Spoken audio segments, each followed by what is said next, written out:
बिस्मिल्लाहिर्रहमानिर्रहीम। दोस्तों, शबान का महीना बरकतों और फजीलत वाला महीना है।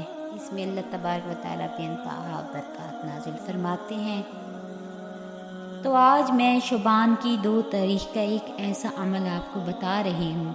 अगर आप इस अमल को करेंगे तो अल्लाह पाक रिज़्क में, तनख्वाह में बरकत अता फरमा देगा।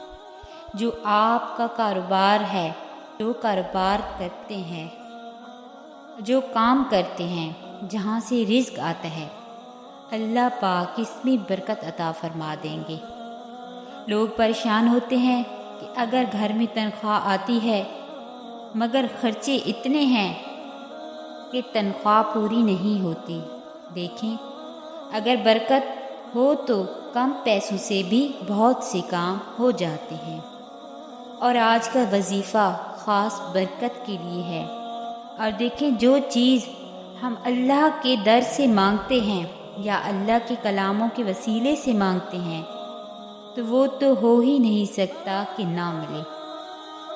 बहुत ही ख़ास वजीफ़ा है, बहुत ही मुजरब वजीफ़ा है।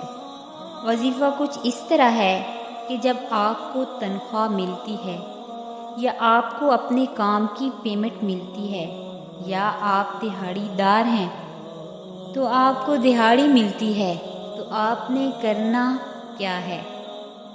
उस वक्त आपने सिर्फ 11 मरतबा इय्याका नअबुदु व इय्याका नस्तईन ये कलमात पढ़ने हैं। कितनी मरतबा? 11 मरतबा इय्याका नअबुदु व इय्याका नस्तईन पढ़कर उन पैसों पर फूंक मार देनी है। यानी कि वो जो पैसे आपको मिल रहे होते हैं, आपकी मेहनत की कमाई जो आपको मिल रही होती है, उन पैसों को इन कलमात से दम कर देना है और ये कलमात 11 मरतबा पढ़ने हैं। इंशाअल्लाह अल्लाह पाक आपके उन पैसों में इतनी बरकत डाल देंगे कि पूरे महीने के अखराजात आसानी से हो जाएंगे और आपको पता भी नहीं चलेगा।